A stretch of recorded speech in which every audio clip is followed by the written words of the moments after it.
अस्सलाम वालेकुम दोस्तों, इसी दुआ के साथ कि अल्लाह ताला आप लोगों को ढेरों खुशियों से नवाजे और आप लोगों के तमाम दुखों को दूर फरमा दे। आमीन सुबह आमीन। तो जी सुबह सुबह का वक्त है और यहाँ आई हूँ मैं किचन में नाश्ता बनाने के लिए। तो देखें जी नाश्ता क्या बनाती, आटा ही नहीं गूंदा हुआ था, फिर मुझे आटा गूंदना पड़ा और मेरी टोपी की जो दो दो टेसल्स थे ना वो बार बार मुझे ऐसा लग रहा था जैसे आटे में आ रहे हैं। तो फिर मैंने उन्हें साइड पर किया और आटा गूंदने लग गए और आटा गूंदते हुए बस यही कह रही थी, हाय अल्लाह आटा गूंदा हुआ होता तो मैं अभी नाश्ता ही बना लेती। ये बड़ा ज़्यादा मसला होता है, जब आटा ना गूंदा हुआ तो पहले आटा गूंदना पड़ता है फिर नाश्ता बनाना पड़ता है, तो थोड़ा लेट हो जाता है नाश्ता और भूख से जो थी वो जान निकल रही होती है। तो खैर ऐसी तो बातें चलती रहेंगी और आटा भी साथ साथ गूंदता रहेगा। और आटा जो है सर्दियों में नीम गर्म पानी से गूंदना चाहिए, बहुत अच्छा गूंदता है। और इससे फ़ायदा ये भी होता है कि जो रोटी हम बनाते हैं ना वो बहुत ही अच्छी और नरम नरम बनती है और बहुत ही मज़े के बनते हैं। इसके साथ पराठे भी लाजवाब बनते हैं। तो ये देखें जी धुंध हुई हुई है हल्की हल्की सी, क्योंकि रात को जो थी वो धुंध पड़ गई थी और शायद आप लोगों को कैमरे में सही से ना लगे, लेकिन बहुत ज़्यादा धुंध हुई हुई है अभी भी। तो सूरज निकल रहा है, इसकी तपिश से जो है ये धुंध जो है ख़त्म हो जाएगी, लेकिन बहुत ज़्यादा धुंध हुई हुई है इस टाइम। तो जी आटा गूंदने के बाद मैं चली गई थी छत पर थोड़ा सा मौसम को एंजॉय करने के लिए और फिर नीचे आई और आके क्यारियों में जो था वो मैंने पानी डाला, क्योंकि एक दिन के बाद एक दिन पानी डालना होता है। और फिर नाश्ता भी बना लिया था मैंने और बस कि मेरी चाय का कप थी जो मैंने पिया। इन्हें लाके बैग को दिए पट्टे, गिर जाएगा।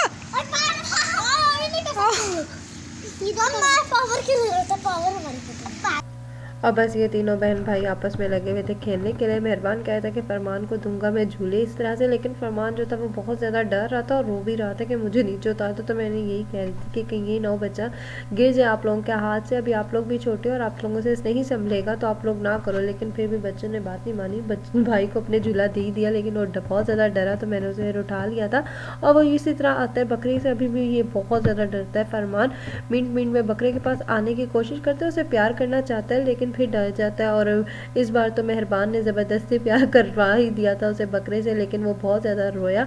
और ये लेकर आई थी आपकी मिठाई जो कि कुछ थोड़ी बहुत रह गई थी, तो फिर मिठाई और हम खाएं ना, ऐसा हो ही नहीं सकता।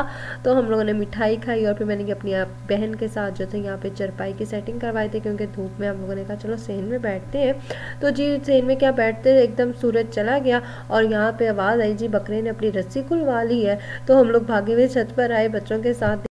तो जी आप लोग देख सकते हैं कि आज हम लोगों ने ये छत की सफाई करवाई है, काफ़ी ज़्यादा अच्छी साफ़ हो गई है।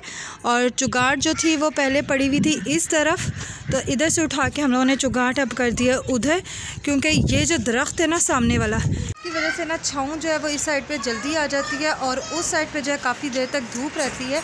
तो मैंने फिर इसी वजह से जो थी यहाँ से चुगाट उठवा दी और वहाँ पर रख दी, ताकि काफ़ी देर तक धूप रहेगी तो बकरे को धूप चाहिए होती है तो वो अच्छा रहेगा, वरना उसे बहुत ज़्यादा ठंड लग रही होती थी शाम के टाइम जब इस साइड पर धूप ख़त्म हो जाती है।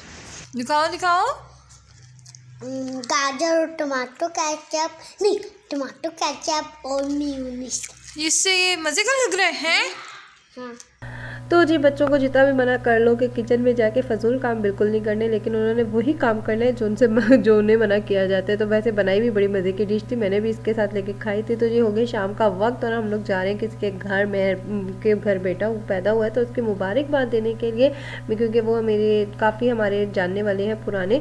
तो यहाँ पर मेहरबान जो था वो अपने जूते तो पहन आया था लेकिन लेसेस उसने बंद नहीं किया था, तो वो मैंने बंद किया और इनके घर गई हुई थी लाइट। और जैसे ही खाना पीने का इंतज़ाम इन्होंने किया तो लाइट भी आ गई थी, लेकिन हमने काफ़ी मना किया कि हम लोगों ने नहीं कुछ खाना, लेकिन फिर भी चाय और बिस्किट वगैरह उन्होंने जो है ज़बरदस्ती रख दिए थे। और वापस आ रहे थे तो उन्होंने कोयले दहकाए हुए थे, बहुत ही ज़्यादा मज़े की आग जली हुई थी। गैस का आना जाना तो अब लगा ही रहता है, कभी आती कभी नहीं आती। तो वापसी पर हम आ गए थे आपी को हॉस्पिटल चेक करवाने के लिए, क्योंकि आपी का पाँव जो था वो उसमें मोच आ गई थी। तो हमें ऐसे लग रहा था जैसे कि उनका पाँव जो है फ्रैक्चर हो चुका है। यहाँ पर जो है उनकी ड्रेसिंग हुई, डॉक्टर ने उन्हें चेक किया था तो अल्हम्दुलिल्लाह ऐसा तो कोई ख़ास मसला नहीं हुआ था उन्हें, लेकिन ये जो था थोड़ी बहुत ड्रेसिंग जो थी वो ज़रूरी थी उनके पाँव के लिए, क्योंकि उनके पाँव में बहुत ज़्यादा जो है वो दर्द हो रहा था और बर्दाश्त से बाहर था दर्द। तो फिर फ़ौरन से आप भाई ने कहा चलो हॉस्पिटल ले चलते हैं, चेक करवा लेते हैं। वहाँ पर आए, फिर हम लोगों ने इन्हें हॉस्पिटल चेक करवाया और जो था अल्हम्दुलिल्लाह बेहतर है। मजाक के अलावा इन्हें सूझ पड़ी हुई थी उछलने की, उछली और अपना पैर फ्रैक्चर करवा लिया। तो अल्हम्दुलिल्लाह फ्रैक्चर तो नहीं हुआ, लेकिन मैं अपनी बहन को छेड़ रही थी। तो फ्रेंड्स हो गए यहाँ पे रात, और हम आ गए वापस घर।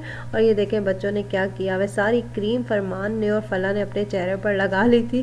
तो यहाँ से मेरी बहन उसके चेहरे से उतार के अपने हाथों पे लगा रही है। तो फ्रेंड्स कैसे लगी आप लोगों को मेरी ये वीडियो, कमेंट सेक्शन में कमेंट करके ज़रूर बताइएगा। मेरी वीडियो को लाइक कीजिएगा, शेयर कीजिएगा, मेरा चैनल सब्सक्राइब करना मत भूलिएगा। अल्लाह हाफिज़।